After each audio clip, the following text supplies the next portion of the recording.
Coloque de pé e abra sua Bíblia. Jó capítulo de número 2, nós vamos ler o versículo 9 e o versículo de número 10. Quem achou, diga amém. Está aqui também no telão, os irmãos podem acompanhar. Então sua mulher disse: ainda retens a tua sinceridade? Amaldiçoa a Deus e morre. Mas ele disse: como fala qualquer doida, assim falas tu. Receberemos o bem de Deus e não receberíamos o mal? Em tudo isso Jó não pecou com seus lábios. Senhor Deus e Pai, nós estamos mais uma vez diante da Tua Palavra e pedimos ao Senhor nessa noite que abra a revelação da mesma aos nossos corações. Fala conosco, porque estamos aqui mais uma vez para aprender de Ti, da Tua Palavra. Senhor, repreende toda e qualquer retaliação do inimigo, toda distração, e que os Teus filhos possam estar aptos para ouvir a Tua voz através da Tua Palavra, em nome de Jesus. Amém. Podeis aceitar, meus irmãos? Estamos hoje na quarta semana e estamos falando sobre as 7 crises na vida de Jó. Toda a atenção agora é pouco para você ouvir a palavra do Senhor. Já falamos a primeira semana, a primeira crise, que foi a perda dos bens. Na segunda semana falamos sobre a perda dos filhos. E a semana passada eu falei sobre a perda da sua saúde. Na continuidade da perda da saúde, agora vem a crise no casamento, com a sua esposa. Nós percebemos que aqui nós temos uma estrutura familiar abalada, e por permissão de Deus. Desde a primeira semana que eu venho trazendo alguns relatos para os irmãos, porque é muito bom nesse estudo a gente ser bem didático, para quando a gente terminar esse estudo, você está bem prático, sabendo bastante, pelo menos o básico, sobre esse patriarca chamado Jó.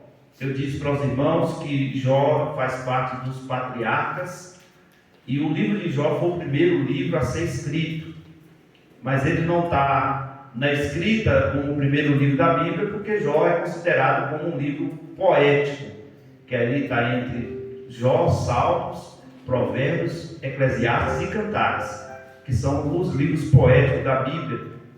E o livro do Gênesis, como nós conhecemos, que é o primeiro livro da Bíblia, está colocado sobre ali o Pentateuco, que é o Gênesis, Êxodo, Levítico, Número e Deuteronômio.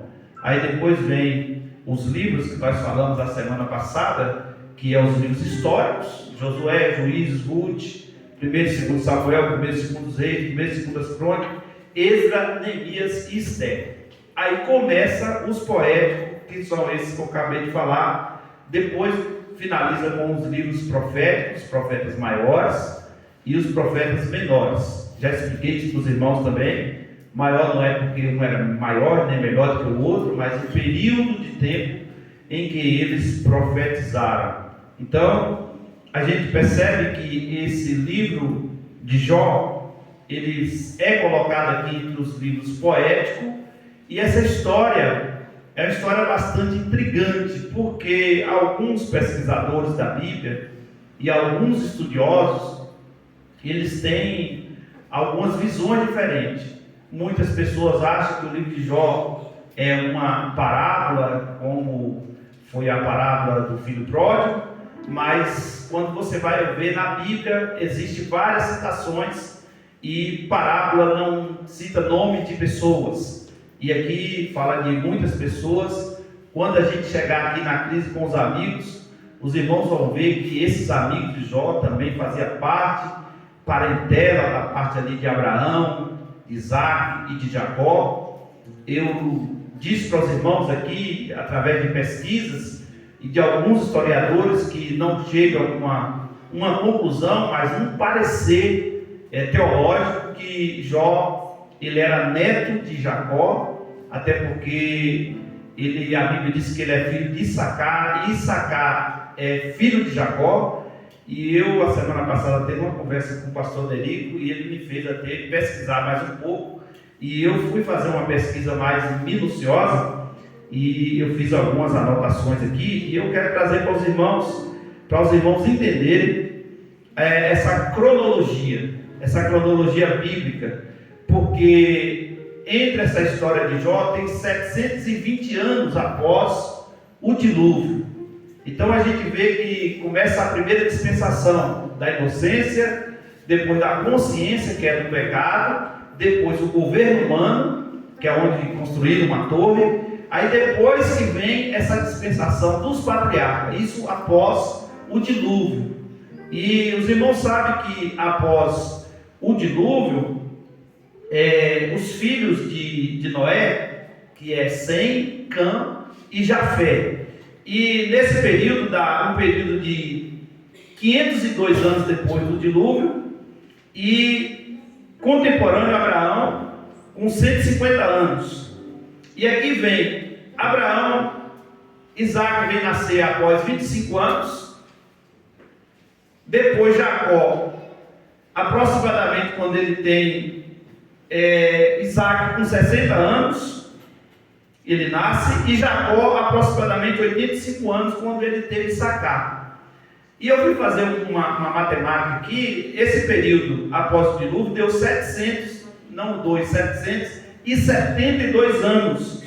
E a gente vê que a Bíblia diz que a prova de Jó começou quando ele tinha aproximadamente 70 anos e viveu mais 140 anos. Então, fazendo essa cronologia bíblica, dá-se a entender que ele realmente era neto de Jacó, ou filho neto de Jacó, porque ele era filho de Issacar. Issacar é um dos filhos de Jacó. Então, só para os irmãos entender essa cronologia, porque a Bíblia ela não deixa ela ponta solta, mas existe alguns estudos que até os teólogos mais renomados eles deixam um parecer. É como alguém querer discutir o espinho na carne de Paulo. Alguém fala porque Paulo, quando caiu do cavalo, machucou a perna, ficou meio cego, tinha um problema no estômago. Alguém fala um monte de coisa, mas a gente só vai saber quando a gente chegar lá que espinho foi esse. Podemos dar alguma dedução, um parecer, até porque ele fala, o Marcos fala que se pudesse arrancar os olhos para dar para ele. Então a gente vai entender através da Bíblia Sagrada os pareceres que a gente tem. Mas dito isso, nós vamos hoje entrar nessa quarta crise, porque quando Jó perde os bens, ele rasga a sua veste só depois que ele perde os filhos. Mas quando ele perde os bens, ele fica tranquilo: o Senhor me deu, o Senhor tomou.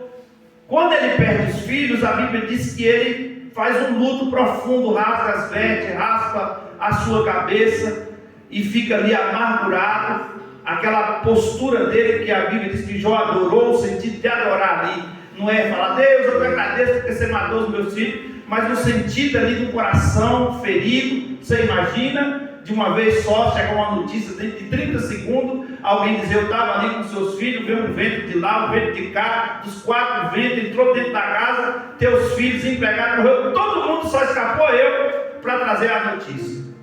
Você imagina esse homem como estava com o coração ferido e perdeu os seus filhos. A semana passada falamos da saúde. E a saúde de Jó, irmãos, os irmãos que não viram, podem voltar lá no YouTube da igreja, TV ADA, você vai encontrar lá que Jó, irmãos, a saúde foi debilitada, toda a sua saúde física, mental, emocional, até os seus ossos adoeceram. Eu falei aqui sobre isso a semana passada. Então nós vamos entender hoje sobre essa crise do casamento. A vida toda que a gente estuda sobre o livro de Jó, e a gente usa até a expressão da mulher de Jó: amaldiçoa esse teu Deus e morra. E nós vamos ver, através do estudo da palavra, essa expressão amaldiçoar. Será que realmente ela mandou amaldiçoar a Deus? Será que realmente essa mulher ela estava tão amargurada, tão revoltada, tão desviada da presença de Deus, porque se Jó servia a Deus, os seus filhos estavam ali, essa família é uma família estruturada, irmãos. Mas vocês imaginam o coração de uma mãe que perde os seus 10 filhos, que tinha uma vida financeira abastada. Você imagina, colocando na linguagem de hoje, que ela podia comprar a melhor roupa, a melhor bolsa, que ela podia fazer o que ela queria, e de repente o provedor da sua casa, os seus bens já não tinha mais nada, e por acabar de aumentar a situação, ela perde os seus 10 filhos de uma só vez. Você imagina como estava o coração dessa mulher. E além de perder os seus filhos, agora ela está perdendo o seu bem mais precioso, que era o seu esposo. Aqui nessa época, não era como a época de hoje, que troca de marido a cada 6 meses. Essa época a mulher realmente, ela tinha o seu esposo e honrava o seu esposo até a morte. Cumpria o que a Bíblia diz, até que a morte os separe. E a gente percebe, Deus abençoe, a gente percebe aqui o sofrimento dela. E nesse sofrimento dela, acontece essa crise no relacionamento. Lembrando os irmãos, que Jó aqui já não está mais dentro de casa. Jó não está mais dormindo na mesma cama que ela. Jó aqui já não está mais sentando na mesa todos os dias pela manhã, para tomar o café, para almoçar, para fazer o café da tarde, para lanchar. Jó aqui está no monturo. Por isso que eu disse que é a continuação da crise da semana passada, que foi a enfermidade. Porque Jó aqui está doente. Jó aqui está enfermo. E além dele estar doente, estar enfermo, vem a sua mulher agora, toda desesperada, passando por problemas mais difíceis na vida, problemas emocionais. A gente percebe que ela estava com problemas espirituais, até com dúvida do Deus que Jó servia, se realmente era aquilo mesmo que Jó deveria servir. E quando nós chegarmos no termo aqui, quando ela diz amaldiçoa, a gente vai ver e entender o porquê que ela disse isso. Não é questão de amaldiçoar, porque ninguém pode amaldiçoar a Deus. Na cultura passada, o menor também não podia amaldiçoar o maior. Sempre era o maior que amaldiçoava. Lembra que Deus falou: quem te amaldiçoar será amaldiçoado, quem te abençoar será abençoado. A bênção está sobre o maior e não sobre o menor. Então ela sendo menor, até porque no termo na época que a mulher não era colocada no julgo igual como hoje, que a mulher era colocada como uma serva da casa, como uma mulher que cuidava dos filhos, e ela não tinha tantos direitos e deveres como a mulher tem hoje. Ela jamais tinha essa autonomia para falar a ele, para amaldiçoar a Deus. Mas os irmãos vão entender à luz da palavra. Então nós vemos aqui que essa crise que começa aqui no capítulo 2, o versículo 9 e o versículo 10, nós vemos um cenário aqui. E esse cenário, percebemos que está ela e Jó. Porque depois que vai chegar os amigos, e os amigos depois que chega ainda passa 7 dias calado, em silêncio, sem falar nada. Mas aqui a mulher chega, diferente dos amigos que chegam em silêncio, as mulheres, como era antes, e é hoje também, já chegou falando. Tu não acha que tu está sofrendo demais? Tu não acha que esse sofrimento tem um quê, um porquê e um para quê? Procurando entender e lembrando os irmãos que aqui ainda Deus está em silêncio. Os irmãos vão perceber que nessas crises Deus permanece calado, porque Deus tinha falado para quem provocou a crise.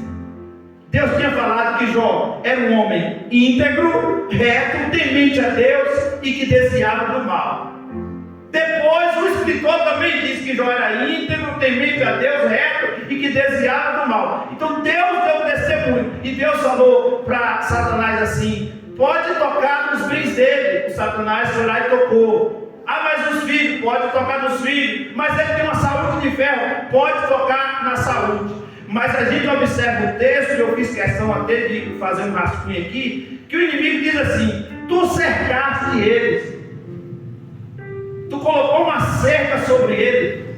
Vamos ler o texto, irmãos? Vamos ler, porque fica mais legal. Tu colocou uma cerca sobre ele, e é por isso que esse homem não faz nada de ruim, porque tu o cercaste. Olha aqui, quer ver?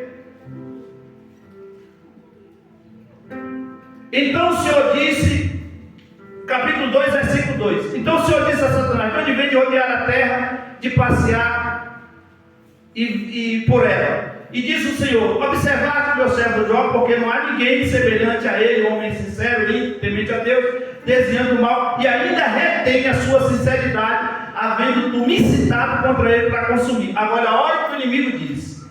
Satanás respondeu: pele por pele, tudo quanto o homem tem dará pela sua vida. Estende a mão, tua mão, toca nos ossos da carne, e verá que não blasfema a ti a tua face. E o Senhor vai e permite, e ele sai e não poupa porém a sua vida. Aí a Bíblia diz assim: então saiu Satanás, feriu Jó com chaga maligna, e Jó tomou um pedaço de telha, raspou as feridas, assentou-se no meio da cinza. Aí aparece no cenário essa mulher. A mulher de Jó aparece, dizendo para Jó: ainda retens a sua sinceridade, amaldiçoa Deus e morre. E Satanás está achando assim: Deus cercou ele de bens, por isso que ele é temente, por isso que ele é reto, por isso que ele desvia do mal. Deus cercou ele numa casa abençoada de filhos. Deus deu uma saúde para ele. E quando a gente percebe Deus retendo aquilo que o inimigo falou que cercasse ele, Deus estava dizendo: eu vou dar permissão a você a furar o bloqueio da cerca. A cerca que fala de proteção.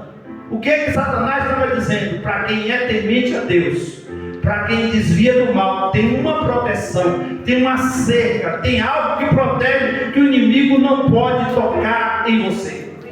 Lembra quando o povo foi sair do Egito, que Deus disse para Moisés: pega o sangue do cordeiro, coloca sobre os umbrais da porta, vou passar com o anjo da morte por cima das casas, a casa que estiver marcada pelo sangue, essa casa será guardada, protegida, não vai acontecer nada. E quando o anjo da morte passou, todos os primogênitos do Egito morreu, mas na casa que estava marcada pelo sangue, o inimigo não tocou. E é isso que o inimigo está dizendo: tu cercaste ele, tu blindaste ele, então ele não vai te negar mesmo, pele por pele. Tudo que o homem tem vai dar pela sua saúde. E mesmo assim Jó continuou reto, temente a Deus e o próprio Deus. Na segunda vez que o inimigo aparece, Deus dá o mesmo testemunho. E a segunda vez que o inimigo aparece, Jó já tinha perdido seus animais, Jó já tinha perdido seus filhos, e agora ele vai ser tocado na sua saúde. E em continuação da perda da saúde, vem agora essa crise no seu casamento. Então a resposta inicial de Jó, quando a mulher fala com ele, a reação dessa mulher de desespero, ela faz uma sugestão a Jó, a renunciar à sua fé. E olha o diálogo que ela tem com ele. Primeiro ela chega e diz: ainda retens a tua sinceridade?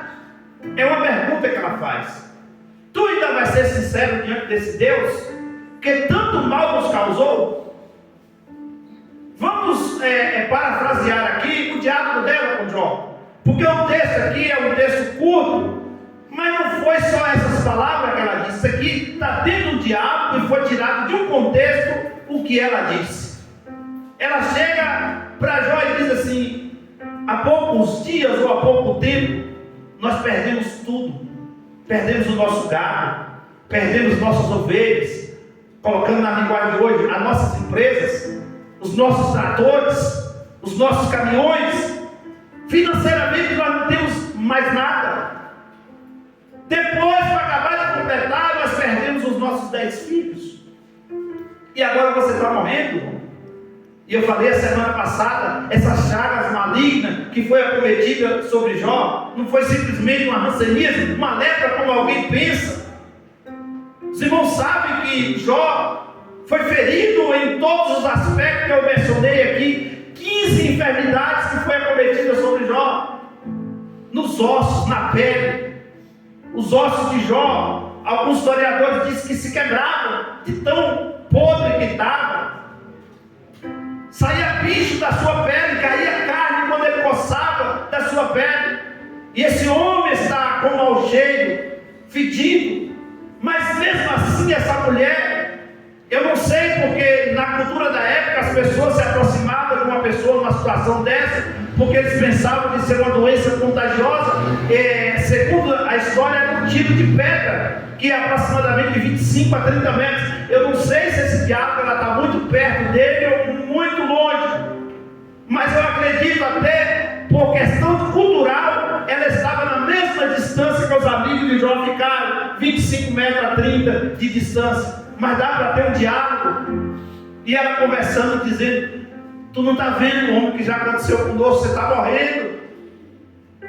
Faça alguma coisa para ver se pelo menos você para de sofrer. Na verdade, ela sugere a Jó pedir a Deus a sua morte. Ela sugere a Jó abandonar a sua sinceridade. E por sinal, Jó não sabe de nada do que está acontecendo, porque ainda não tinha sido revelado que foi o próprio Deus que permitiu essa situação. Deixa eu abrir um parênteses aqui para explicar algo para a igreja do Senhor. Pare de questionar a Deus em momentos difíceis. Deixa eu ser profeta de Deus aqui nessa noite. Pare de murmurar quando estiver acontecendo alguma coisa que você não tem resposta. Pastor, mas Deus está em silêncio. Deus, quando está em silêncio, Ele está trabalhando. Deus não se cala por acaso.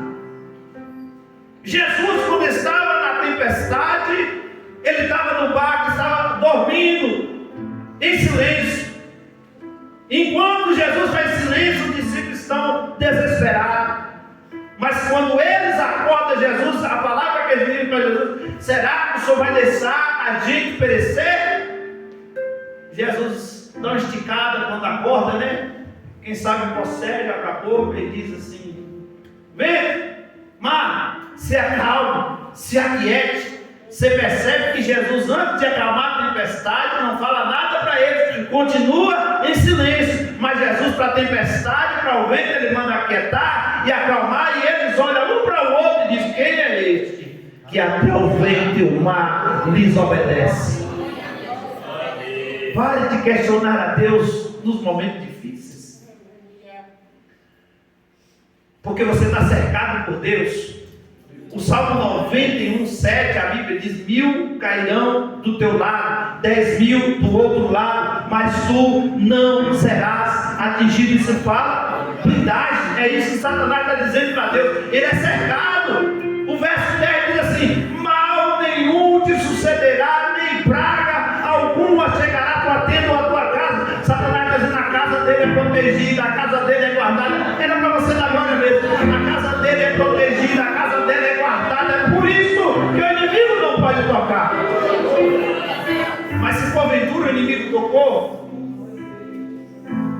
na sua família, no seu casamento, nos seus filhos, nos seus bens, na sua saúde emocional, se você está vivo em Deus, na hora ofertória, eu li o Salmo 1 diz que bem-aventurado. O 3 diz assim: se você tem as suas raízes em correntes de água, perto das águas, você vai dar fruto na estação própria. As folhas não vão murchar, e tudo quanto você fazer vai prosperar. Deixa eu ser profeta de Deus. Se você ainda acredita em profecia pela palavra, receba essa aqui. Deus vai fazer você prosperar. Só aguarda um tempo, só aguarda por mais um tempo que Deus está projetando. Deus está trabalhando. Ele está em silêncio, mas mesmo em silêncio Ele trabalha.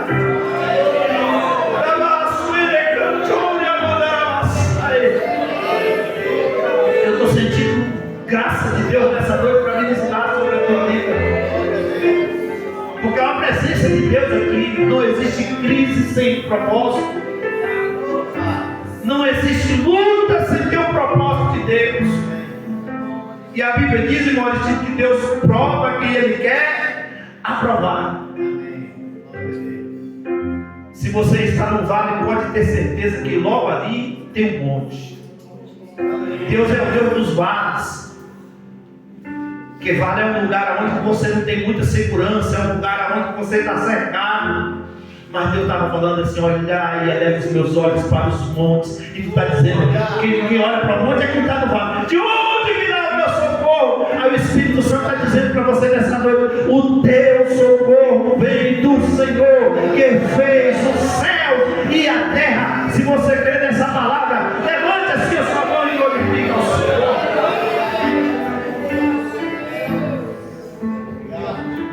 Mas aqui a gente vê a estrutura desse homem, do casamento abalado.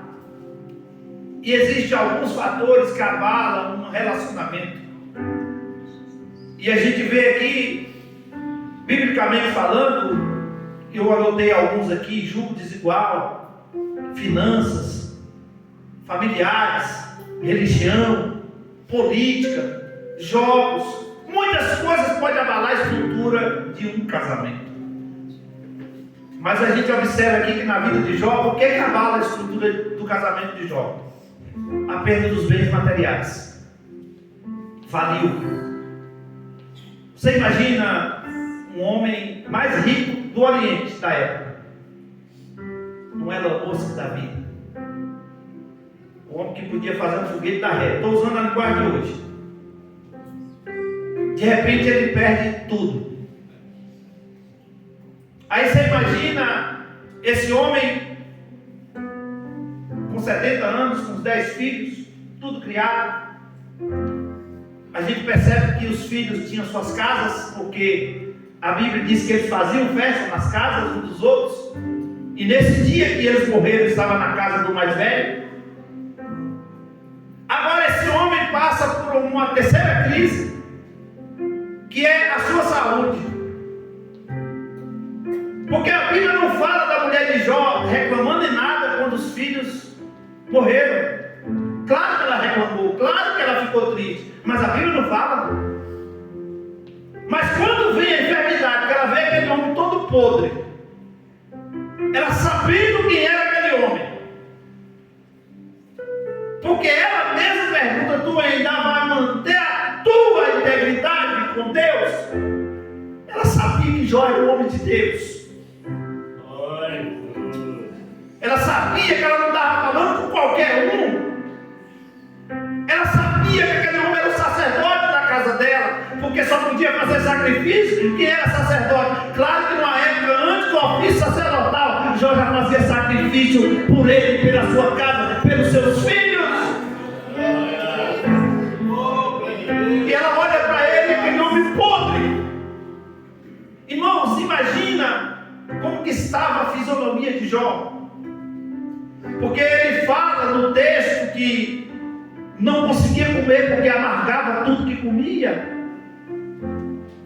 A enfermidade que foi acometida, saía bolha dentro da sua boca, perdeu os seus dentes. Esse homem só dá o couro e o osso, literalmente falando. Fedido. E a única coisa que ele tinha, um pedaço de capa de telha, quem sabe que sobrou de uma das casas que foi derrubada. A cinza ali que a Bíblia fala é um lugar afastado. Isso não quer dizer que já estava no meio do templo. Ele estava em algum lugar ali, em algum celeiro, em algum lugar ali, reservado, sem poder ter contato com ninguém, num isolamento total. Lembra da Covid, que quando a pessoa tinha um Covid, que tinha que ficar 14 dias sem ter contato com ninguém? Agora você imagina uma época que ninguém descobriu o que era, e quando era cometido desse tipo de doença, falava: é contagioso, não encosta perto dele não, senão você pode pegar. E a mulher com a estrutura emocional abalada, irmãos. Eu não estou aqui para julgar ela, é só se colocar no lugar dela. Porque veio as crises financeiras, a crise de perder os filhos. A gente que tem filho, quando os filhos da gente crescem, que é aquela síndrome do lar vazio, do ninho vazio, que a gente pensa que os filhos não vão crescer, que os filhos não vão deixar a gente já passa uma tristeza danada. Cadê meus filhos? Porque o menino está todo dia para ir, daqui a pouco um está para lá, outro está para cá. E agora eu já tenho até neta, né? Já está quase falando, né? Você acredita? Antes eu vim para a igreja, minha filha me ligou, essa foto conversar, já está graiando, fazer igual o povo mais velho fala, né? Está graiando. Mas você imagina que os filhos vão embora, mas você imagina perder de verdade, quando você falar assim, Deus levou. E essa mulher falou, não deixou nem o neto, não deixou ninguém, não deixou uma descendência, mas mal sabia ela que era um projeto de Deus. Irmãos, as pessoas mais bonitas da terra foram Adão e Eva, antes do pecado. Mas as mulheres mais bonitas da terra foram as filhas de Jó, depois que nasceu. Nós vamos falar sobre ela lá na frente. Mas é a Bíblia que diz. E eu estou tentando lembrar o nome. É Keren Apuk. Não vou lembrar aqui agora de cabeça assim, não. Deu branco que o nome das 3 filhas dele. Mas hoje não é dia de falar dela, não. Nós vamos falar lá na frente, porque elas nem nasceram ainda nessa mensagem aqui, né? Elas aqui estão no projeto de Deus. E aqui a mulher, ela chega diante dessa crise no seu casamento. Porque para ela, irmão Miguel, para essa mulher aqui, ela estava dizendo assim, estou falando dentro da cultura da época. Quando a mulher ficava viúva e tivesse um irmão, ela teria que casar com o irmão, porque era uma questão de cultura da época. E você imagina aqui que ela está pensando assim, se Jó tinha 70 anos, eu não sei aproximadamente quantos anos ela tinha, mas ela não era uma adolescente. Ela estava dizendo assim, eu já não tenho marido mais, eu já não tenho bens mais, o que eu vou fazer da vida? Até então os amigos não tinham aparecido, porque esses amigos de Jó veio de longe. Até então, nesse momento, eles não tinham aparecido nesse cenário. Os irmãos vão ver que ele vai aparecer do versículo 11 para frente. Mas eu disse para os irmãos que essa crise na vida de Jó durou de 7 a 10 anos. Que os irmãos podem pensar que começou hoje e terminou a semana que vem. Não, irmão, foi um período longo. Se um período de um mês de prova já é ruim, você imagina você passar 7, 8, 9, como tem pessoas que não estão esperando da parte de Deus há 10, há 20 anos uma resposta. Abraão esperou 25 anos para Isaac nascer, e Deus que promete, Ele cumpre. Só que Jó não sabia que Deus tinha prometido nada, Jó não sabia que Deus tinha falado nada, Deus estava ainda em silêncio. E aqui vem essa mulher triste e abatida. E a gente sabe, irmãos, que toda tragédia na vida de uma família, um acidente, um ato inesperado, uma doença, um câncer, alguém está bem, mas está doente, mas vai no médico, descobre que está com câncer, parece que quando você descobre, você morre mais rápido. Você imagina uma bala que tem uma família, agora você imagina a pessoa está doente, desenganada e não morre. É como dizer hoje, o médico vai lá e tira os aparelhos. Chama a família assim, não tem mais jeito para ele, está desenganado, nós vamos tirar para ele. Tira o aparelho, o danado não morre. Assim foi Jó.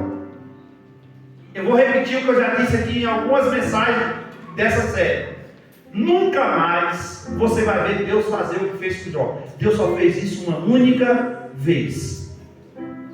Agora a Bíblia diz que Deus prova quem Ele quer aprovar. Você nunca vai receber nada de Deus sem passar pelo processo. Quem dá coisa fácil é o diabo. Se tu joelhar diante de mim, eu vou te dar o rei. Não foi assim que Ele fez com Jesus? Só ajoelha. Mas Deus não. Deus, Ele faz você passar pelo processo. E quem pula processo tem que voltar do zero. Porque no céu não é elevador, no céu ainda tem escada. É degrau por degrau.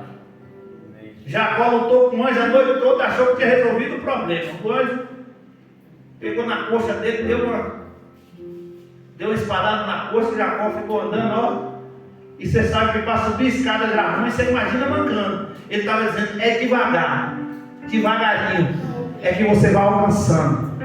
É por isso que a Bíblia diz que nós vivemos como de fé em fé. E fé é degrau, você sobe um degrau hoje, sobe um degrau amanhã. Pastor, mas de vez em quando a gente recua como um pedregou. Mas Jesus sempre está chamando, volta para o lugar novamente. Lembra que Abacuque falou, aviva, Senhor, a tua obra onde? No final dos anos? Ele falou onde? No meio. Por que ele falou no meio? Porque o meio é a mesma distância de você voltar e a mesma distância de você chegar. É você que escolhe ou voltar ou chegar. Jó aqui está no meio do processo.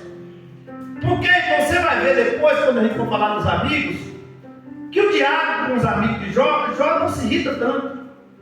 Mas quando a mulher dele chega, ele diz: como não fala qualquer louca, qualquer doida?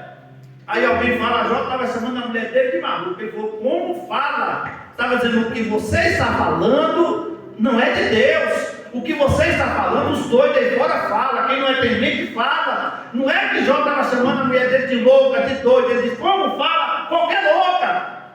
É uma expressão que ele estava usando. Eu receberia o bem do Senhor e não receberia o mal. Quando ele perde os filhos, ele diz: eu saí do ventre da minha mãe, da terra, e nu eu para lá, eu voltarei. Bendito seja o nome do Senhor. E o diabo, irmãos, aqui achava que Deus, por ter tirado o muro de proteção de Jó, e aí Deus permite esse abalo na sua estrutura emocional, porque enquanto Jó está raspando as suas feridas, irmãos, ele está ali.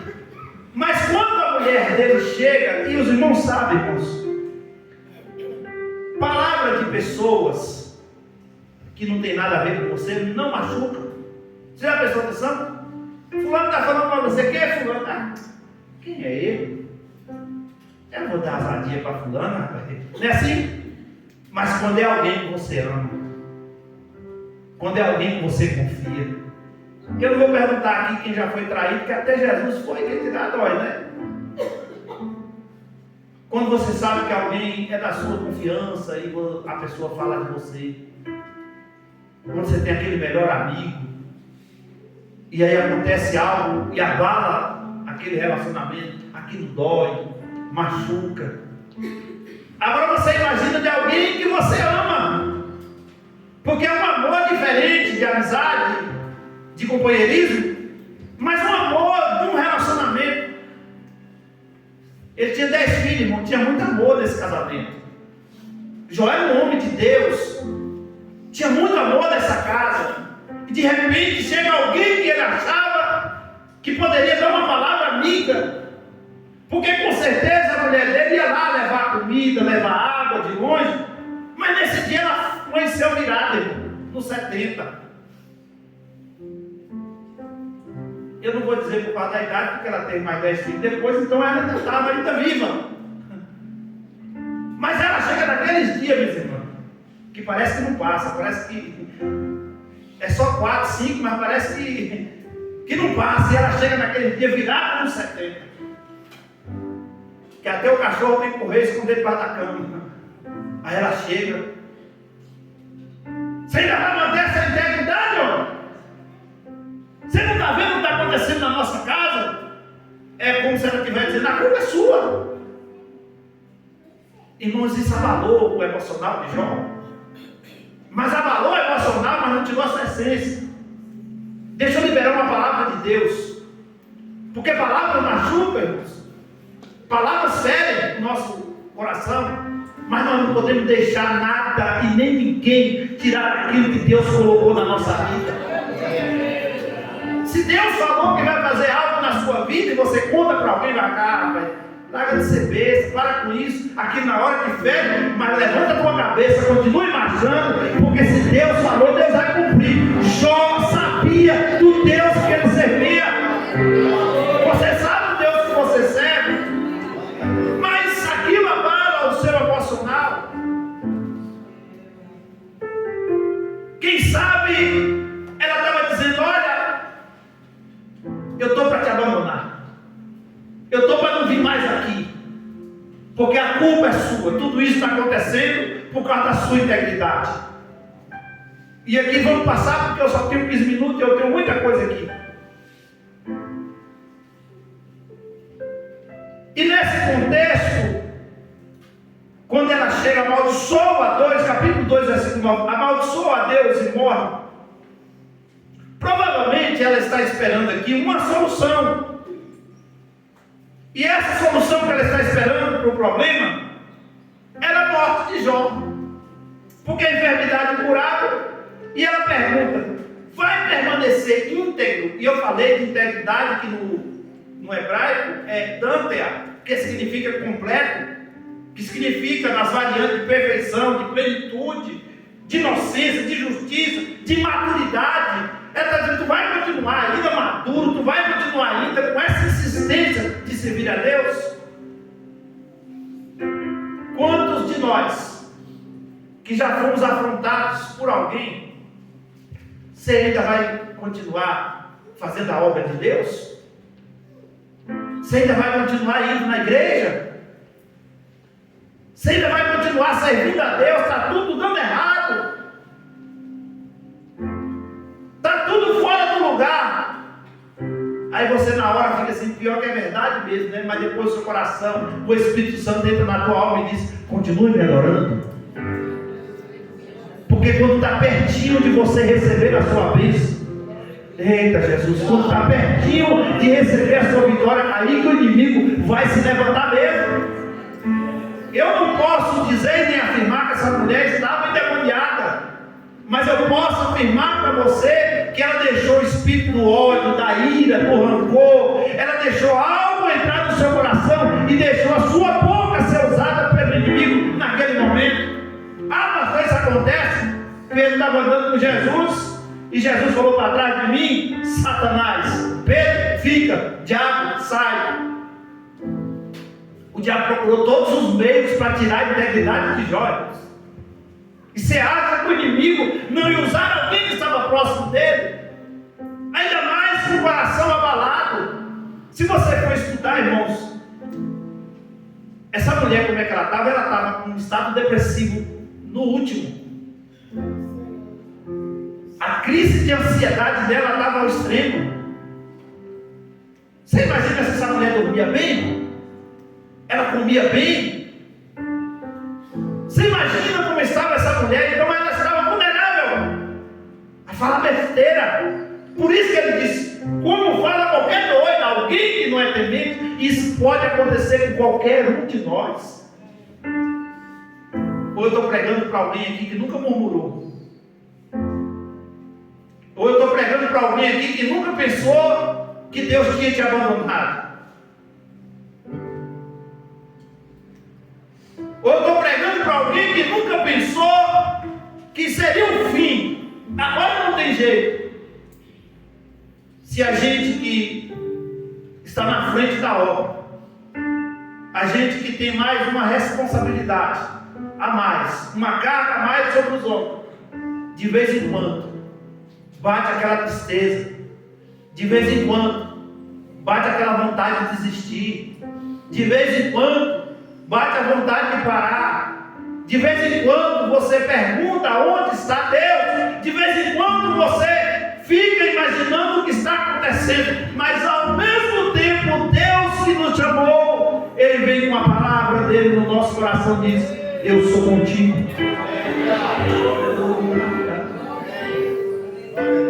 Eu estou contigo. Eu não abro mão de você.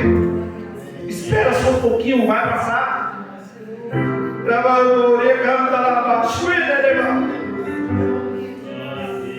A palavra doida aqui, eu fui estudar sobre a etimologia no hebraico e não representa aqui o que ele estava dizendo uma doença mental, mas sim emocional, algo no seu emocional, uma falta de entendimento, uma visão distorcida dos fatos, porque fatos são assim, irmãos. Alguém está vendo aquilo ali como prova, o outro está vendo aquilo ali como um pecado. Deve ter feito alguma coisa errada.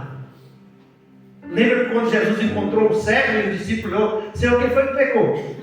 Foi ele ou foi os pais que ele está desse jeito aí? Porque na visão deles, alguém que tinha enfermidade é porque tinha pecado. Ele falou: nenhum dos dois. Isso aconteceu para que o nome do Senhor fosse glorificado. Mas eu falei que a semana passada, do capítulo 35 de João, que quando Jesus encontra aquele paralítico dentro do templo, ele diz assim: vai e não peques mais, para não te suceder causa pior, outra coisa pior. Eu falei semana passada sobre enfermidade, que algumas enfermidades são demoníacas. A mulher encurvada, 18 anos, Jesus falou, essa é filha de Abraão, e Satanás, há 18 anos, colocou uma enfermidade sobre ela, e eu vim aqui para libertar ela. Então não é esse o problema, não é essa a atitude.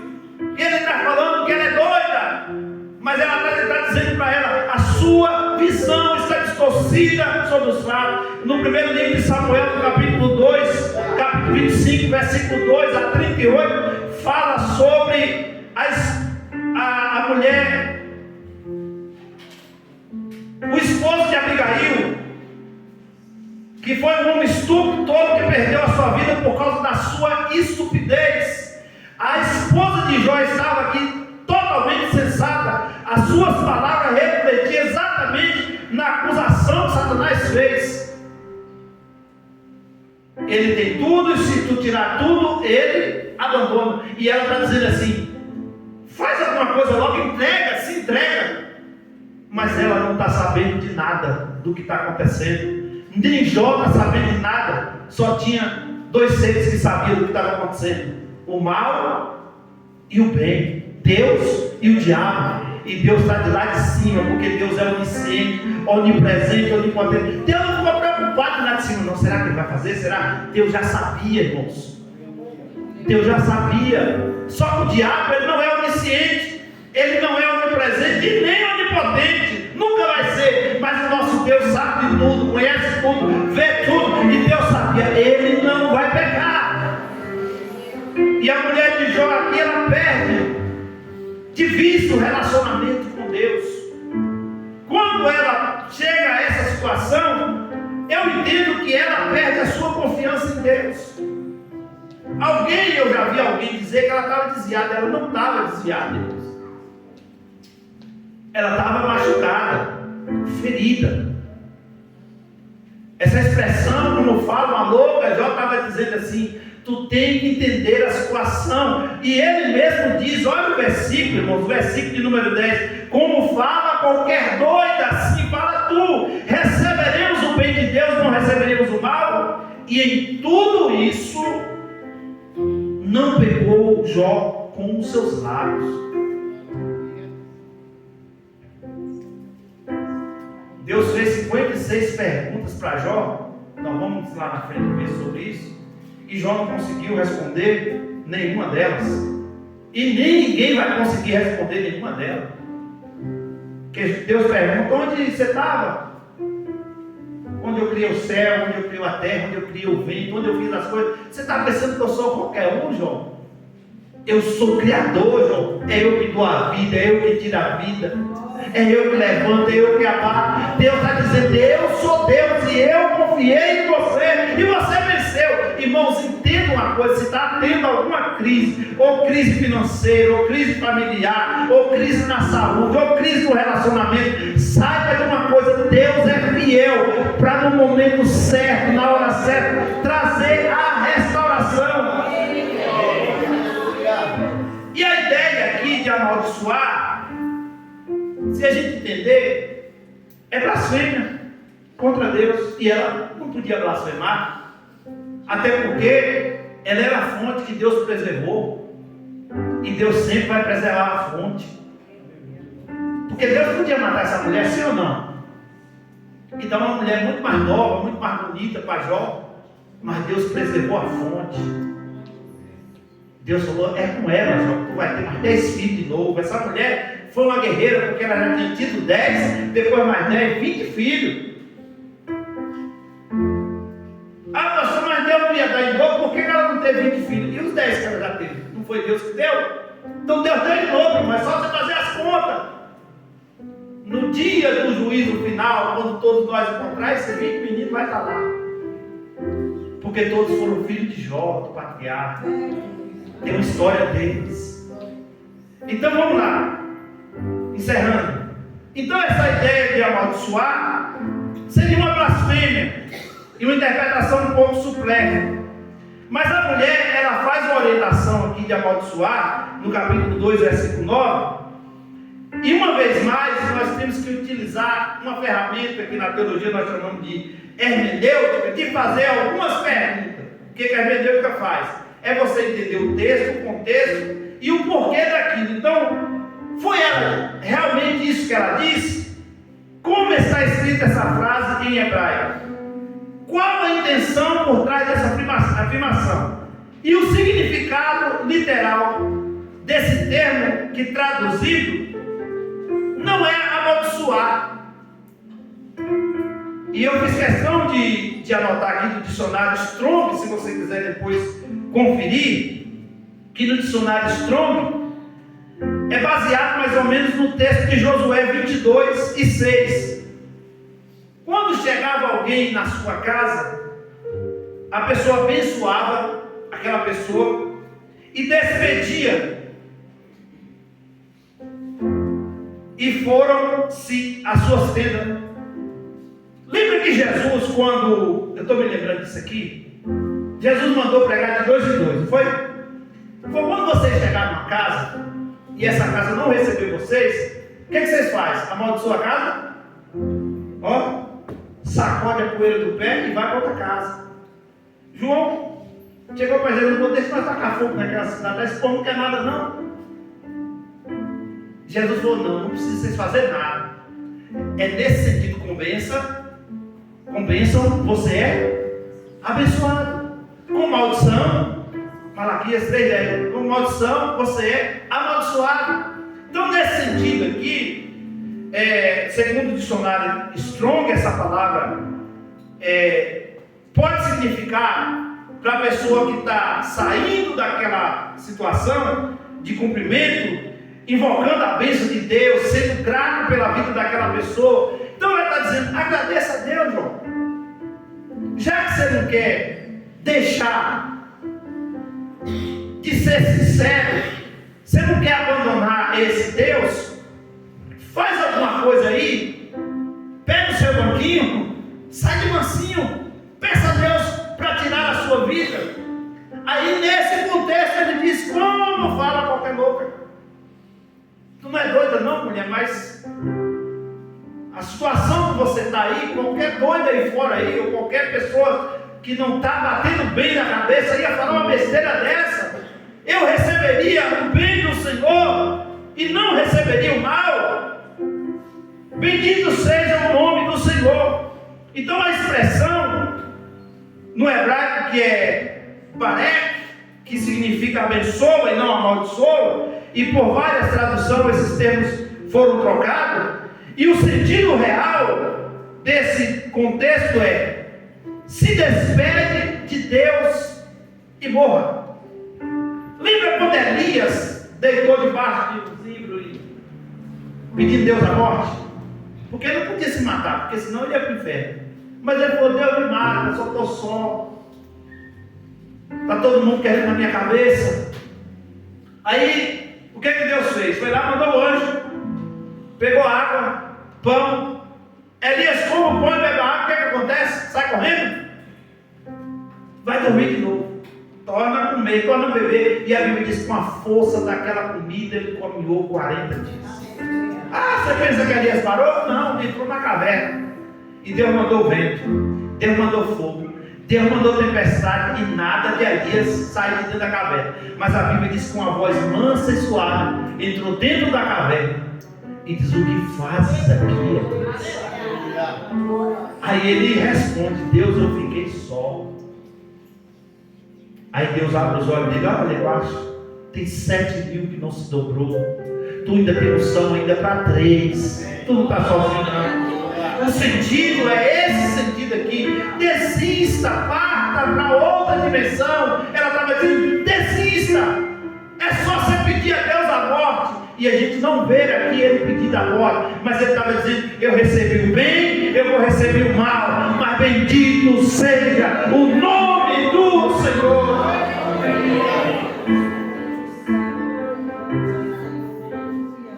E aqui nós não finalizamos aqui, mas a gente vai continuar nas próximas semanas. Mas lá na frente você vai entender que ela entendeu o propósito de Deus, porque Deus preservou a fonte que era ela. Então eu quero orar nessa noite. Independente da crise que você está enfrentando, fique de pé. Porque toda crise tem resposta de Deus. Talvez a resposta pode não ser hoje. Essa mulher, quando chega diante de Jó, ela estava dizendo assim: Jó, para mim basta.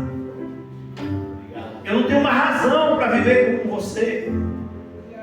A vida não faz sentido. Nós perdemos os nossos filhos, perdemos os nossos bens, os nossos empregados. Agora só tem você e você está todo fedendo, podre.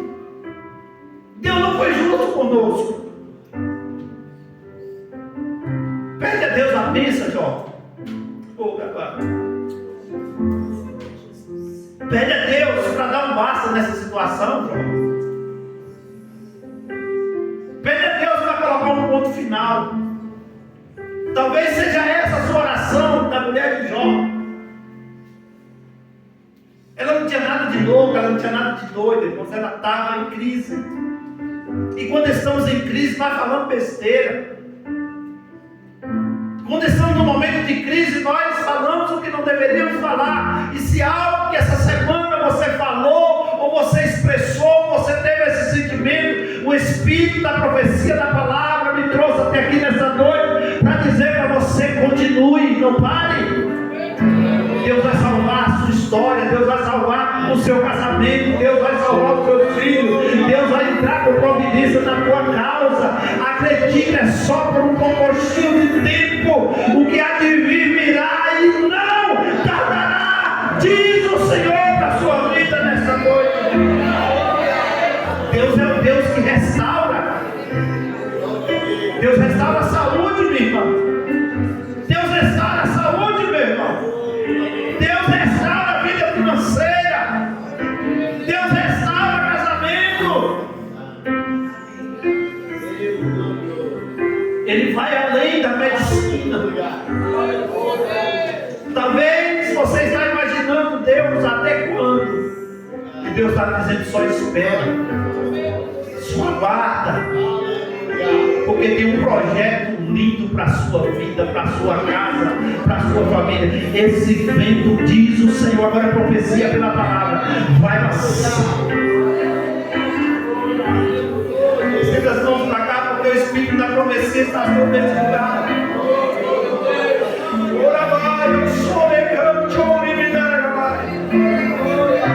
Deixa o Espírito Santo de Deus trabalhar no seu coração nessa noite.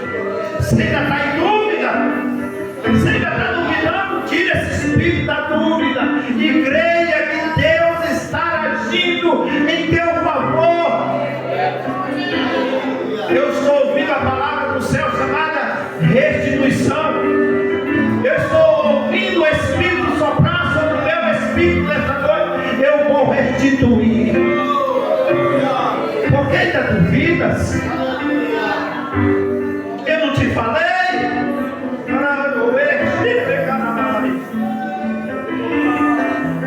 O tempo não passa para quem eu chamei.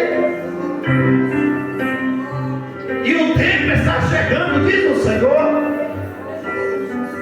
Se ainda há dúvida no teu coração, ainda essa semana vou te mostrar um sinal.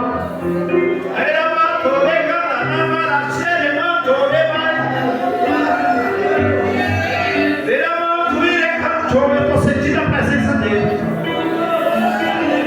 Pode adorar o Senhor, porque enquanto você está adorando aqui, Deus está trazendo a restituição na tua casa. Deus vai salvar o teu casamento. Deus vai salvar a tua família. Deus vai salvar os teus filhos. Tu não vai perder para o diabo, não. Deus vai restituir, diz o Senhor. Há um prumo de Deus sobre esse lugar. Há uma régua de Deus sobre esse lugar. Há um alinhamento de Deus. Deus vai começar a colocar as coisas no seu devido lugar. Creia do jeito dele, da maneira dele, mas ele vai trazer, ele vai colocar. Deus faz do jeito dele, da maneira dele. Então só adore, só adore, só adore, só adore, só adore, porque enquanto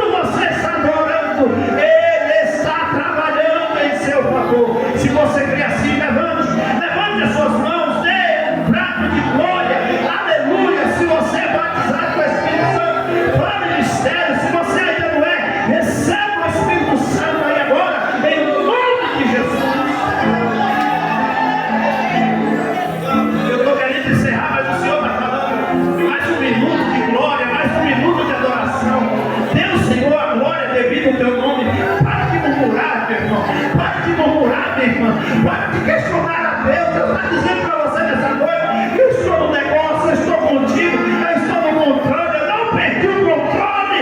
Deus sabe de todas as coisas.